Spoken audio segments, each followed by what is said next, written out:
네, 오늘 하나님 주시는 말씀 보도록 하겠습니다. 창세기 35장 16절에서 20절 말씀입니다. 창세기 35장 16절에서 20절 말씀입니다. 네, 말씀 읽겠습니다. 그들이 베델을 떠나 에브라세에 아직 채 이르기 전에 라헬이 몸을 풀게 되었는데 고통이 너무 심하였다. 아이를 낳느라고 산고에 시달린 데다가 산파가 라헬에게 말하였다. 두려워하지 마셔요. 또 아들을 낳으셨어요. 그러나 산모는 숨을 거두고 있었다. 산모는 마지막 숨을 거두면서 자기가 낳은 아들의 이름을 베노니라고 하였다. 그러나 그 아이의 아버지는 아들의 이름을 베냐민이라고 하였다. 라헬이 죽으니 사람들은 그를 에브랏 곧 베들레헴으로 가는 길가에다가 묻었다. 야곱이 라헬의 무덤 앞에 비석을 세웠는데 오늘날까지도 이 묘비가 라헬의 무덤을 가리키고 있다. 아멘. 하나님의 말씀입니다. 네, 제가 오래전에 성지 순례를 갔을 때 베들레헴에 가본 적이 있습니다. 성지 순례 가면 당연히 베들레헴은 가봐야 되는 곳이죠. 예수님 태어나신 곳이니까요. 저는 혼자서 버스를 타고 베들레헴을 갔는데 그 베들레헴 들어가는 입구에서 버스에서 내려서 이제 안으로 들어가려고 하고 있는데 어떤 사람이 지나가면서 여기도 보고 가야지 이렇게 얘기를 하세요. 그래서 거기가 뭔데요? 이렇게 물어봤더니 거기가 라헬의 무덤이라는 거예요. 예, 거기 지금도 있거든요. 이렇게 유대교 회당처럼 이렇게 되어 있습니다. 여기가 라헬의 무덤이야. 그래서 얘기를 해주시길래 아 그렇군요. 그러고 안 들어가 보고 그냥 지나갔습니다.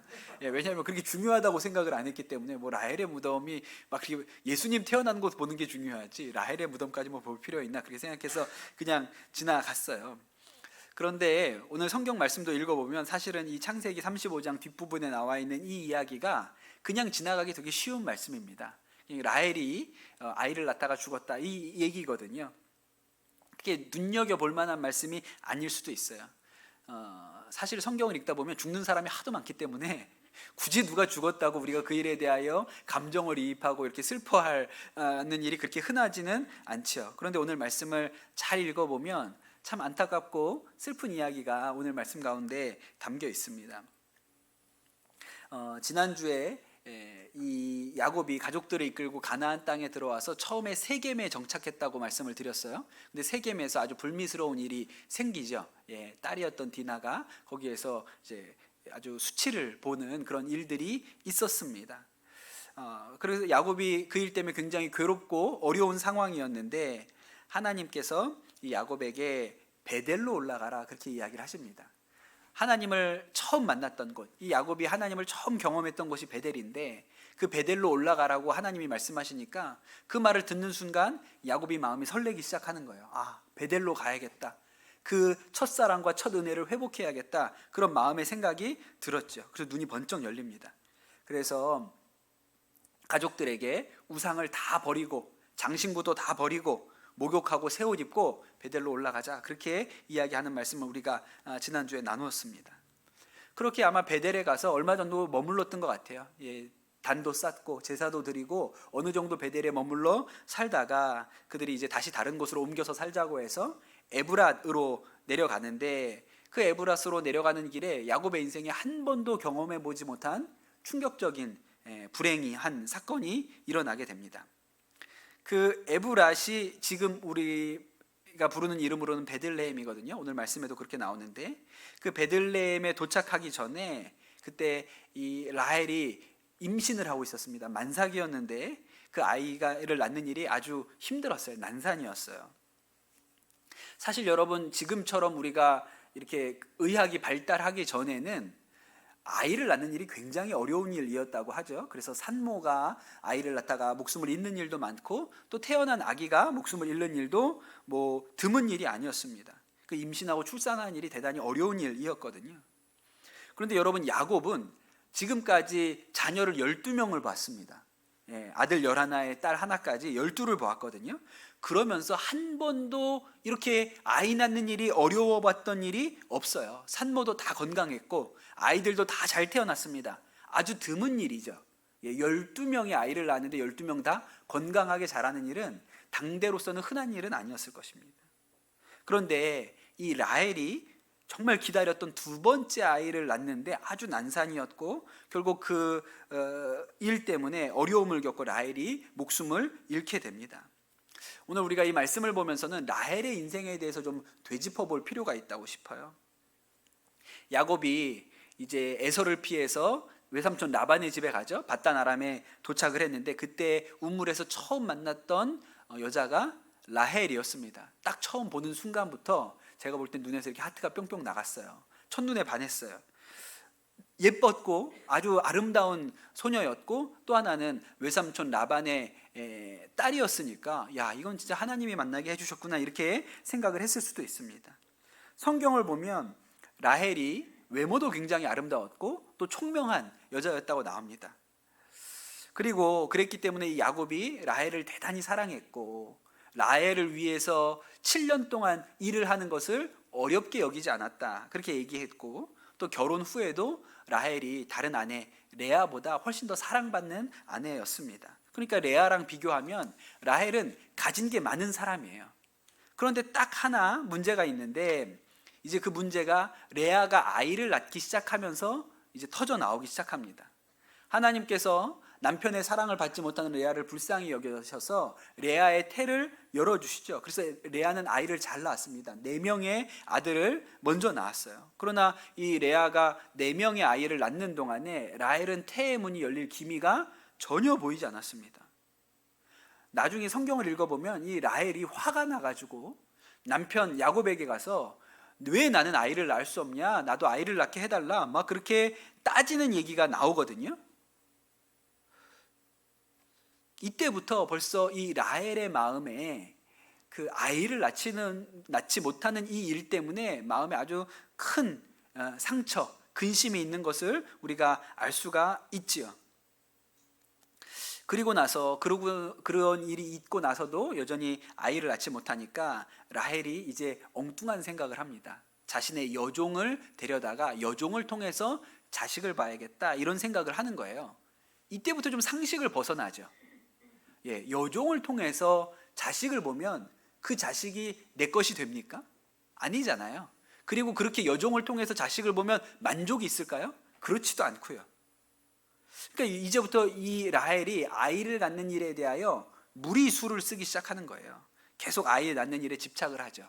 또 성경에 보면 한 가지 사건이 있는데 레아의 큰 아들이었던 르우벤이 밭에 나갔다가 합한채라는 것을 발견합니다. 그것이 이렇게 임신에 효험이 있는 약재라고 제가 한번 설명을 드렸어요. 그걸 가지고 오니까 라헬이 갖고 싶은 거예요. 저걸 내가 좀 써야겠다 이런 생각이 들어서 레아한테 얘기를 하죠. 그랬더니 레아도 야, 남편도 뺏어가더니 이제 우리 아들이 가져온 합한채까지 네가 뺏어가려고 그러냐? 그래서 안 주려고 하니까 라헬이 그러면 언니 남편하고 동침할 기회를 내가 줄 테니까 그거 나한테 줘. 뭐 이렇게 흥정하는 일도 있어요. 그러니까 라헬이 아이를 낳는 일에 대하여 대단히 집착하고 있다는 것을 알 수 있고 또 나중에 라헬이 한 독특한 행동 중에 하나가 외삼촌 라반의 집에서 라헬에게 있어는 아버지죠. 아버지 라반의 집에서 떠날 때 아버지가 가지고 있던 드라빔 우상이잖아요. 그거를 훔칩니다. 그것 때문에 또 난리가 한번 나죠. 그런데 왜 라헬이 그 우상 드라빔을 꼭 가져가야겠다고 생각을 했을까요? 성경이 정확히 밝히고 있지는 않지만 라헬이 가지고 있는 특징으로 미루어 보건대 그것 또한 임신과 출산과 관련되어 있지 않을까? 그 드라빔을 가지고 가면 임신할 수 있다 이런 믿음을 가지고 있었기 때문에 그가 그것을 훔쳐간 게 아닐까? 그렇게 우리가 생각을 해볼 수도 있죠. 결국 하나님께서 라헬이 진짜 이렇게 아들을 낳고 싶어 하니까 이 라헬에게도 태의 문을 열어주십니다. 그래서 아들을 낳지요. 그 아들이 누굽니까? 요셉이잖아요. 얼마나 기쁘고 감사합니까? 그렇게 오랫동안 기도하고 기다리고 그랬는데 아들을 낳은 거예요. 그런데 여러분 참 놀랍게도 라헬은 그렇게 아들을 보았는데 만족스럽지 않았어요. 충분하다고 생각하지 않았어요. 언니는 벌써 아들이 6이거든요. 근데 나는 이제 하나를 낳았어요. 기쁨이 없었던 것은 아니겠지만 그 아들 하나 때문에 만족하다고 생각하지 않았어요. 그래서 그 아들 이름을 뭐라고 지었습니까? 요셉이라고 지었어요. 요셉이 무슨 뜻이에요? 하나 더예요. 하나 더. 하나 더 달라고 그렇게 요셉을 이름을 지은 거예요. 창세기 30장 24절에 보면 그 이름을 요셉이라 하니 여호와는 다시 다른 아들을 내게 더하시기를 원하노라 이렇게 지었어요. 그러니 여러분, 이 라헬이 하나님께서 은혜를 베푸셔서 아들 하나를 받지만 충분치 않다고 생각했어요. 그리고 결국 그가 하나님 앞에 기도해서 아들 하나를 더 보게 되지요. 그 아들이 바로 오늘 말씀에 나오는 이 아들입니다. 그 아들을 낳다가 라헬이 목숨을 잃게 되는 거예요. 그렇게 원했던 둘째 아들인데 그 아이를 한번 품에 안아보지도 못하고 젖을 물려보지도 못하고 무릎에 앉혀놓고 누구에게 내 아들이요 둘째 아들이요 자랑 한번 해보지 못하고 그렇게 죽게 된 것이죠. 그래서 라헬이 죽기 전에 이 아들의 이름을 뭐라고 붙이냐면 베노니라고 붙였습니다. 베노니. 베노니가 무슨 뜻이냐면 슬픔의 아들이란 뜻이에요. 아들의 이름을 이 아이는 슬픔의 아들이다. 라헬의 입장에서는 이 아이가 너무나도 슬픔의 아들이죠. 그걸 그대로 담아서 아들의 이름을 베노니 슬픔의 아들이라고 붙였습니다. 여러분, 라헬의 인생에 대해서 어떤 생각이 드세요? 라헬은 사실은 가진 게 많은 사람이었습니다. 외모도 예뻤고 또 총명했고 남편의 사랑을 독차지했어요. 당대 여성으로서는 누릴 수 있는 걸 거의 다 누렸다고 봐도 과언이 아닙니다. 그러나 딱 한 가지가 없었죠. 자녀를 원하는 만큼 낳지 못했어요. 그런데 여러분, 라헬은 그 채워지지 않은 것으로 인하여 자신의 인생을 대단히 불행하게 느꼈던 사람입니다.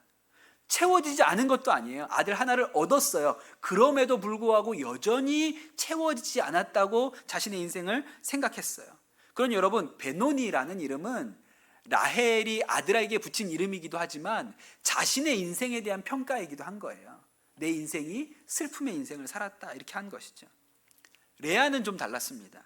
레아는 사실은 남편에게 사랑받지 못한 그런 아내였고 외모도 그렇고 총명함도 그렇고 그래서 늘 동생하고 비교되고 마음고생이 심했던 사람이에요. 그런데 하나님께서 이 레아에게 위로해 주시려고 아들을 많이 낳게 해주셨죠. 그것이 대단히 그에게 위로가 되었습니다. 그래서 레아는 자신의 인생이 슬픈 인생이라고 여기지 않았어요. 그러니 여러분, 라헬도 그렇고 레아도 그렇고 그의 인생이 다 완전하게 채워지지 않은 것은 매 한 가지였습니다. 부족함이 있었어요. 그러나 두 사람이 삶을 대하는 태도는 완전히 달랐죠. 레아는 위로를 얻었지만 라헬은 끝까지 자신의 인생이 모자른 인생, 결핍된 인생이라고 생각을 했어요. 그래서 라헬은 대단히 불행한 인생을 살았고 아들의 이름을 베노니라고 붙이고 그가 이제 세상을 떠나게 됩니다. 야곱의 편에서 또 이 일을 한번 들여다볼 필요가 있다고 싶어요. 여러분, 야곱에 있어서도 라헬의 죽음은 얼마나 슬픈 일입니까? 자신이 가장 사랑했던 아내 라헬이 그 누구보다 먼저 세상을 떠났습니다. 흔히 우리가 인생을 살아보면 사랑하는 사람이 먼저 떠나가는 것 같아요. 사랑하는 사람을 하나님이 먼저 불러가신다는 그런 생각이 들죠. 야곱의 인생도 되짚어보면 대단히 파란만장합니다. 그래서 이 야곱이 나중에 바로왕 앞에 갔을 때 자신의 인생에 대해서 뭐라고 얘기하냐면 험악한 시절을 살았습니다. 험악한 세월을 살았습니다. 그렇게 이야기를 하거든요. 야곱이 형 에서를 속여서 집에서 떠날 수밖에 없는 형편이 됐고 또 그러다가 길 가다가 하나님을 만나기도 하고 삼촌의 집에 가서 환대받고 결혼하고 아이도 낳았지만 또 삼촌 밑에서 엄청나게 고생도 했습니다. 20년이나 고생을 했죠. 그리고 삼촌하고 더 이상 못 살겠다고 도망쳐 나오고 또 그러던 중에 야복강에서 하나님과 씨름하고 또 에서 형하고 화해하는 좋은 일이 있었는데 또 가나안 땅에 들어와서 세겜에서 딸 디나에게 또 어려운 일들이 생기고 그 일로 낙심하고 있을 때 또 하나님이 베델로 올라가고라고 하셔서 힘을 얻었는데 또 이제 그 베들레헴으로 내려가던 길에 아내가 사랑하던 라헬이 또 목숨을 잃게 되는 일이 생긴 것이죠. 그러니 여러분, 야곱의 인생을 이렇게 지켜보면 야곱의 인생에 어려운 일이 파도처럼 밀려옵니다. 한 번 오고 안 오는 게 아니에요. 계속돼서 옵니다. 좋은 일 한 번 있으면 그 다음에 어려운 일 한 번 오고 또 좋은 일 한 번 있으면 그 다음에 또 어려운 일이 계속해서 와요. 그런데 여러분, 이 야곱과 라헬의 차이가 뭔지 아십니까? 라헬은 완전히 주저앉아서 자신의 인생을 슬픈 인생이라고 평가했지만 야곱은 그렇게 생각하지 않았어요. 자신의 인생을 슬픈 인생이라고 여기지 않았습니다. 라헬이 죽어가면서 아들의 이름을 베노니, 슬픔의 아들이라고 지었을 때 야곱은 아들의 이름을 베노니라고 하면 안 된다고 생각했어요. 야곱도 슬프죠. 가장 사랑했던 아내가 세상을 떠나니 왜 슬프지 않겠습니까? 얼마나 마음이 아팠겠어요? 그러나 라헬이 세상을 슬프게 떠났다고 해서 아들까지 슬픈 인생을 살아야 할 필요는 없는 거예요. 그러니 아들의 이름을 슬픔의 아들이라고 붙일 이유가 없는 것이죠. 그래서 야곱은 이 아들의 이름을 베냐민으로 고칩니다. 베노니를 베냐민으로 고쳐요. 비슷한 것 같지만 완전히 다른 이름이죠. 베냐민은 오른손의 아들이란 뜻이거든요. 여러분, 우리도 최측근을 뭐라고 말합니까? 가장 중요한 사람을 오른팔이라고 얘기하잖아요. 그래서 이스라엘에서도 오른손이라고 하면 중요한 거예요. 그 중요한 사람, 중요한 아들인 거예요. 이 베냐민은 중요한 아들, 귀한 아들로 이름을 지었습니다. 라헬의 죽음은 슬픈 일이지만 아들의 인생까지 슬플 이유는 없는 거예요. 그래서 그는 존귀한 아들, 귀한 아들, 그래서 베냐민이라고 이름을 지은 것이죠. 여기 오늘 우리 청소년들도 같이 예배드리고 있는데 여러분 인생에 슬픈 일들이 좀 있습니까? 제가 전에 우리 중학생들 제자 훈련할 때 내 인생에 문제가 뭐냐라고 물어봤는데, 제자 훈련 오기 전에 그 편의점에서 그 짜장 범벅을 하나 먹으려고 데웠는데 물을 따라내다가 면까지 같이 쏟아졌다. 내 인생이 너무 비극적이다. 그게 이제 중학생이 느끼는 인생의 슬픔이죠. 넌 인생의 문제가 뭐니? 키가 크지 않는 게 인생의 너무 큰 슬픔입니다. 생각해 보니까 저도 그때 그것 때문에 대단히 슬펐던 것 같아요. 네. 그런데 우리는 예수 믿고 교회 다니면 우리 인생에 좋은 일만, 행복한 일만 있을 것 같지요. 그랬으면 좋겠다고 생각을 합니다. 그런데 살아보니까 예수 믿는 사람에게도 슬픈 일이 옵니다. 고난이 와요. 그런데 한 번 오고 안 오는 게 아니고 파도처럼 옵니다. 계속 오죠. 어렸을 때는 그런 줄 몰랐어요. 마치 어려운 일이 한 번 있어도 한 번 겪고 지나가는 일, 그 이후에는 해피엔딩이라고 생각을 했거든요. 근데 실제로 인생을 살아보니까 어려운 일이 마치 코로나처럼 한 번 걸리면 그 다음엔 괜찮아 이런 게 아니고 한 번 오고 또 그 다음에 또 오고 그 다음에 또 옵니다. 야곱의 인생의 고난과 슬픔이 파도처럼 왔는데 야곱이 특별한 게 아니라 사람의 인생이라는 게 그래요. 슬픔과 어려움이 파도처럼 옵니다. 여러분, 어려도 초등학생들 오늘 그 서울랜드를 가서 다 너무 행복하게 기쁘게 나갔지 않습니까? 그 모습을 보는 게 너무 기쁘잖아요. 애들이 막 이렇게 상기되어서 저 버스 타러 나가는 모습 보는 게 참 우리한테 기쁨 아닙니까? 그런데 그 어린 애들도 슬픔이 있어요. 저도 생각해 보면 어렸을 때 아버지가 술 먹고 늦게 들어오셔서 엄마랑 부부싸움하면 그 옆에 저는 자고 있었는데 실제로는 자고 있었던 게 아니라 자는 척하고 있었죠. 다 깨 있어 어떻게 자겠습니까? 그 상황에. 그러면서 베개가 축축하게 젖어들던 기억이 아직도 저한테 그 느낌이 남아 있어요. 그러니 어릴 때도 왜 슬픔이 없겠습니까? 커서도 그렇죠. 한 번의 슬픔, 한 번의 고통이 있는 게 아니라 파도처럼 지나가요. 아버지가 완전히 사업에 실패해서 우리가 집도 다 잃어버리고 거리로 나앉게 된 일도 한 번 있었고, 또 대학 다닐 때 졸업은 하는데 사역할 곳이 없어서 여러 번 이력서를 넣고 실패한 일들도 있었고, 제가 군인교회 목회할 때 참 목회가 어렵다. 수요일 날 저녁 예배로 모였는데 아무도 나오지 않아, 성도가 아무도 나오지 않아서 이걸 예배를 드려야 되는 건가 안 드려야 되는 건가 그랬던 실패감을 가졌던 때도 있었죠. 한 10년 동안, 근 10년 내에 저희 할머니도 세상을 떠나시고 아버지도 돌아가시고 큰아버지들도 여러 번 돌아가셔서 도대체 장례를 몇 번을 치렀는지도 이제 손을 꼽아봐야 될 만큼 장례도 치렀고, 또 오늘 말씀에 라헬이 아이를 낳다가 세상을 이렇게 떠났는데 우리 몇 년 전에는 우리 처형이죠. 저희 아내 언니 선교사님이 이렇게 암으로 투병하시다가 어린 두 아들을 남겨놓고 하나님 앞에 부름받은 일도 옆에서 보았습니다. 그러니 여러분, 우리 인생에 슬픈 일, 어려운 일, 고통이 한 번 있고 끝나는 게 아니라 파도처럼 와요. 뭐 물론 슬픈 일만 오는 것은 아니죠. 좋은 일도 있고 슬픈 일도 있고 그 어려운 일들 가운데 첫째도 태어나고 또 둘째도 태어나고 뭐 그런 일들도 오죠. 그게 인생입니다.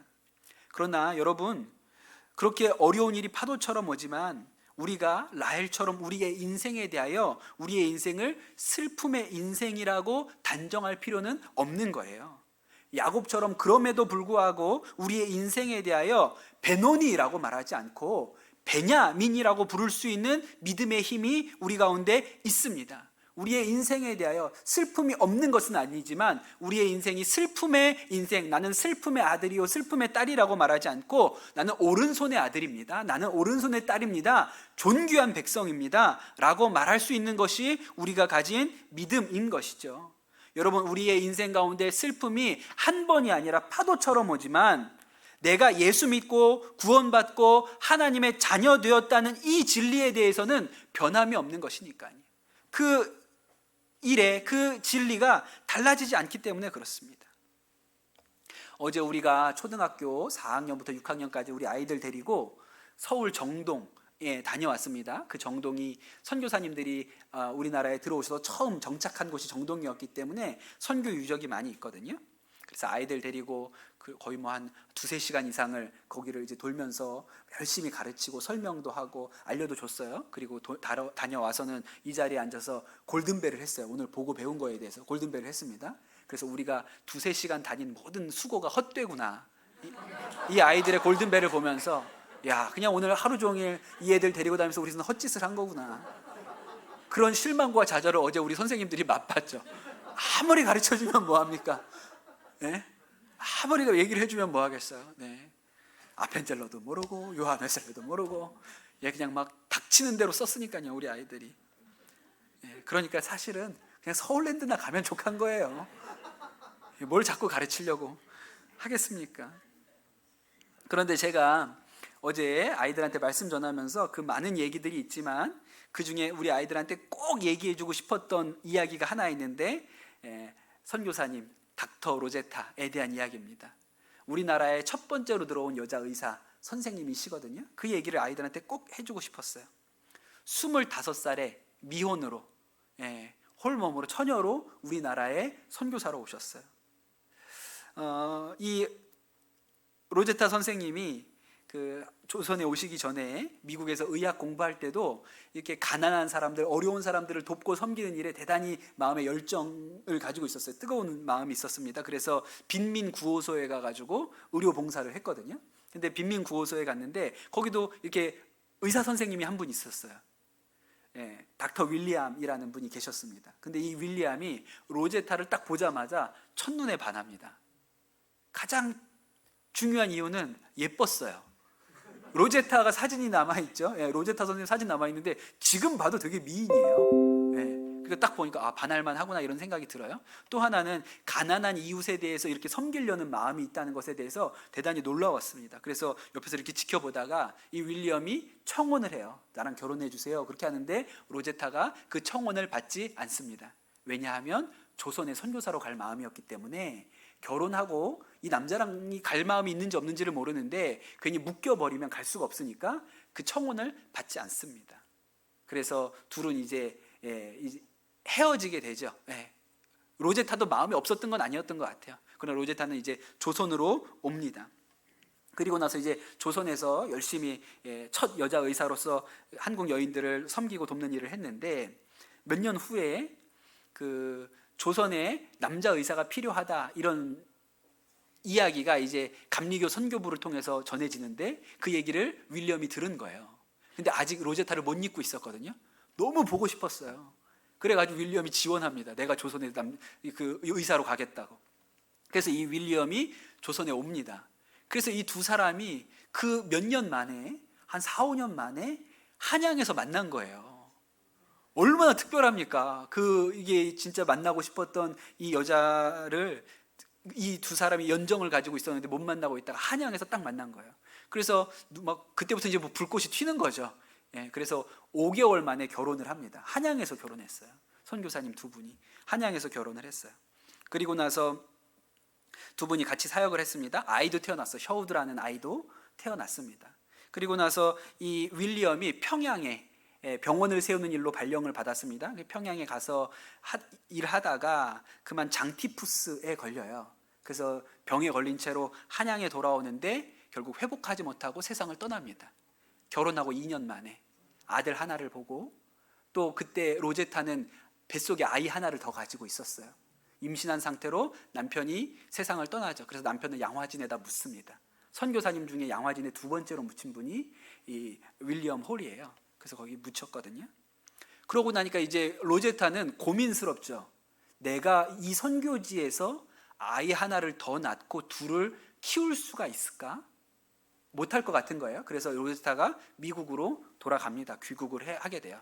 그때 이제 그 사랑하는 제자 점동이라고 여자아이 하나를 미국에 데려가서 미국에서 의과 공부를 시켜서 한국의 첫 여자 의사로 만들어내는 일도 그때 일어나거든요.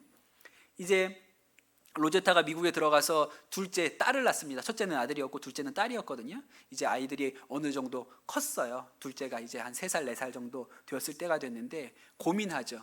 내가 계속 여기서 그냥 미국에서 의사로 살아야 될까? 아니면 조선으로 돌아가야 될까 고민하는데 하나님께서 조선으로 돌아가라는 마음을 주시는 것 같고 글로 열어주셔서 조선에 돌아가기로 결심을 합니다. 그래서 남편 없이 혼자서 두 아이 셔우드와 이디스 둘을 데리고 그때 태평양을 건너는데 25일쯤 걸렸다 그래요. 그 배를 타고 다시 조선으로 오죠.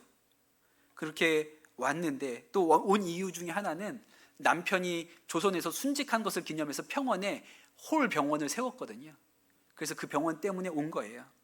그런데 조선에 돌아와서 5개월 정도 시간이 됐는데 이디스가 병에 걸려서 죽습니다.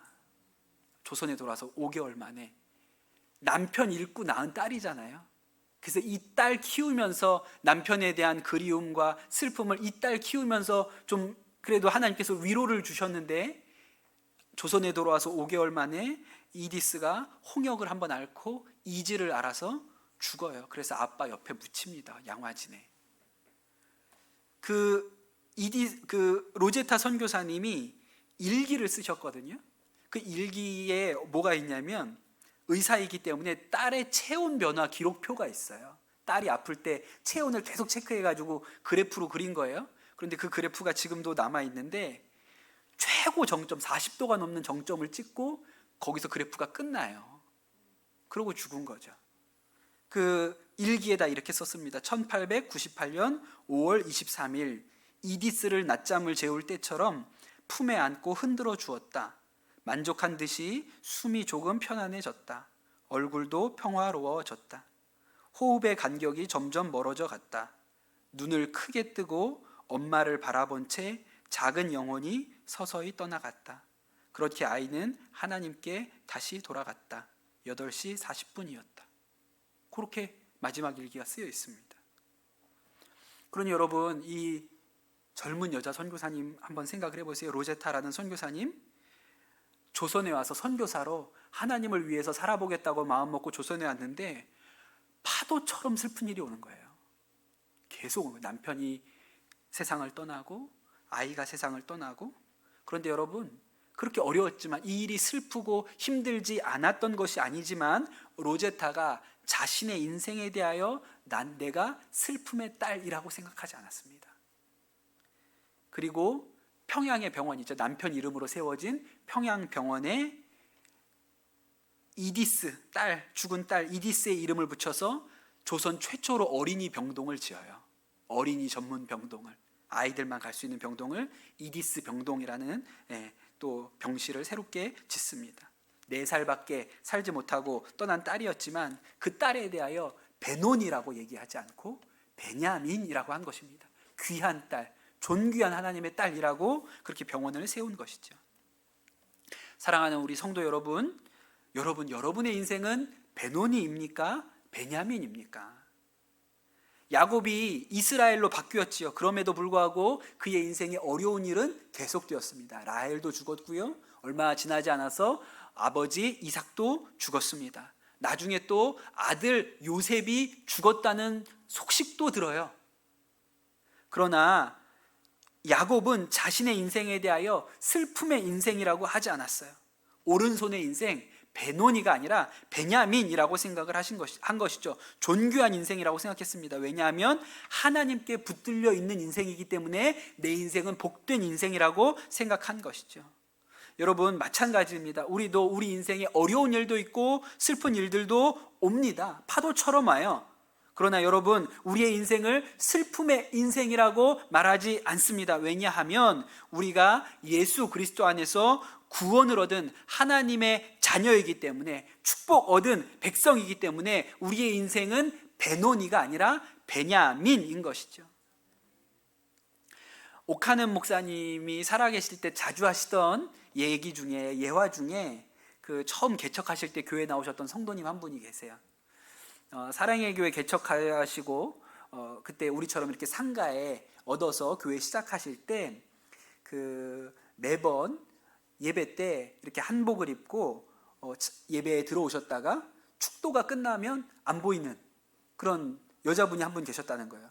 분명히 예배 드릴 때는 앉아 있었는데 축도가 딱 끝나고 고개 들어보면 없어요. 우리 교회도 그런 분들이 몇 분 있습니다. 네. 그래서 너무 궁금하니까 몇 주를 기다려가지고 신방전도사님한테 얘기해가지고 붙들어가지고 어떻게 교회로 오셨는지를 물어봤는데 근처에 어떤 부잣집 가정부이셨다 그래요. 이수정이라는 분이었는데 어려서 부모님이 이혼하시는 바람에 초등학교도 제대로 나오지 못했고 어려서부터 남의 집 식모살이를 하셨다 그랬습니다. 이 집 저 집 전전하다가 이제 나이가 차서 결혼을 했는데 남편은 장애를 가진 분이었어요. 그런데 그 집에서도 이 며느리를 못마땅하게 여겼습니다. 그래서 결국 쫓아냈어요. 실패한 것이죠. 그때가 19살이었는데 야, 나는 장애인 남편하고도 살 자격이 없는 사람이구나 그렇게 생각을 하고 자살을 시도합니다. 그래서 양잿물을 마셔요. 다행히 주변에서 발견을 해가지고 살렸습니다. 그러나 식도가 다 녹아내려가지고 간신히 연결만 이렇게 시켰는데 나중에도 이제 밥 먹거나 생활하는 일이 굉장히 어렵게 그렇게 되셨습니다. 그러니 그렇게 목숨 건지고 뭐 할 수 있는 일이 없어서 평생 남의 집 식모로 사신 분이에요. 그러니까 오늘 말씀대로라면 베노니의 인생, 슬픔의 인생을 살아오신 분이죠. 그런데 이 여인이 어느 날 라디오를 켰는데 그날 극동 방송을 듣게 되었습니다. 그리고 그 방송을 듣다가 예수님을 만난 거예요. 그리고 그때부터 그녀의 삶이 달라졌습니다. 여전히 고단한 식모살이었지만 일할 때, 빨래할 때, 설거지할 때 찬송이 흘러나오기 시작했어요. 사람들은 알지 못했지만 얼굴에 이해할 수 없는 미소가 생기고 마음에 평안이 있었습니다. 그러다가 잠깐 집에서 1시간 정도면 예배드리고 올 수 있는 가까운 거리에 상가 위에 교회가 하나 생긴 거예요. 저기는 갔다 올 수 있겠다. 저기는 갔다 와도 우리 주인이 뭐라고 얘기하지 않겠다고 싶어서 그 교회 예배를 나가게 된 것이죠. 그게 사랑의 교회 개척하던 시절이었고 그때 이제 옥하는 목사님을 만난 거예요. 옥하는 목사님이 이 이수정 집사님에 대해서 이렇게 썼습니다. 이수정 집사가 헌금위원으로 봉사할 때도 그가 입고 있는 옷은 처음 교회에 나올 때 입었던 한복과 달라 보이지 않았다. 단벌의 옷이 교회에 나올 때만 입는 귀중한 옷이었던 것 같다. 그러나 그녀는 기가 죽지 않았다. 행복하기만 한 앳된 소녀와 같은 미소를 지으며 헌금위원으로 수고하고는 그녀의 모습에서 어떤 범할 수 없는 위험 같은 것이 엿보이기도 했다. 그렇게 쓰셨어요. 이 집사님은 결국은 수술 후유증으로 나중에 몸이 너무 약해져서 오래 살지 못하고 주님의 품에 안기셨습니다. 그때 3년 동안 적금 통장에 모았던 100만 원을 건축 헌금으로 드리고 그렇게 가셨다고 그렇게 이야기를 하세요. 그러니 베노니의 인생이었지만 베노니로 살지 않은 거예요. 베냐민으로 살았죠. 예수 믿고 나서 슬픔의 딸이 아니라 하나님의 사랑받는 귀한 딸, 오른손의 딸로 사셨던 것입니다. 사랑하는 성도 여러분, 오늘 이 자리에 나온 우리 성도들 중에 누구도 베노니가 없습니다. 슬픔의 딸도 없고 슬픔의 아들도 없습니다. 물론 우리 인생에 오늘도 또 험한 파도를 넘어가야 하는 성도님들이 계신 것을 너무나도 잘 알고 있죠. 질병으로 인하여, 가족들 안의 문제로 인하여, 또 재정의 문제로 인하여 오늘도 험한 파도를 넘어가야 하는 분들이 여전히 계신 것을 알 수 있습니다. 그럼에도 불구하고 우리는 하나님의 구원받은 백성이고 하나님의 사랑받는 하나님의 자녀입니다. 그래서 우리의 인생은 베논이라고 하지 않고 베냐민인 것이죠. 슬픔의 아들, 슬픔의 딸이 아니라 하나님의 사랑받는 오른손의 아들, 오른손의 딸입니다. 여러분, 오늘 이 말씀을 들으시고 고난의 파도를 넘으셔야 되는 분들이 있다면 위로와 소망을 얻게 되시기를 예수님의 이름으로 축복합니다. 그리고 여러분, 이 말씀을 굳게 붙드시면 내 인생은 베냐민이구나, 베노니가 아니고 베냐민이구나 라고 여러분 믿으시면 이수정 집사님에게 일어났던 것과 같이 하나님께서 우리의 이 삶을 슬픔의 인생이 아니요 사랑받는 아들, 사랑받는 딸의 인생으로 바꾸어 가시는 놀라운 일들도 여러분의 인생에 반드시 일어날 것입니다. 주신 말씀 붙들고 같이 기도하도록 합시다. 오늘 하나님께서 주신 이 말씀을 우리가 붙들게 하여 주옵소서. 하나님, 우리의 인생에 대하여 우리가 베노니라고 여기지 아니하고 베냐민이라고 말할 수 있는 믿음이 우리 가운데 부어지게 하여 주시옵소서. 우리의 인생 가운데 파도처럼 슬픈 일, 어려운 일들이 몰려옵니다. 그러나 하나님, 우리가 믿음 가운데 반석 위에 서서 능히 이 파도를 넘어설 수 있는 믿음이 있게 하여 주시옵소서. 우리가 이미 구원받은 하나님의 백성이요 하나님의 자녀된 자들이오니 하나님의 사랑받는 아들이요 하나님의 사랑받는 딸 베냐민이라고 우리의 인생에 대하여 믿고 축복할 수 있게 하여 주시옵소서. 그리하여 파도 가운데도 넉넉히 넘어설 수 있는 믿음의 힘이 우리 가운데 있게 하여 주옵소서. 감사합니다. 모든 말씀 우리 주 예수 그리스도의 이름으로 기도드립니다. 아멘.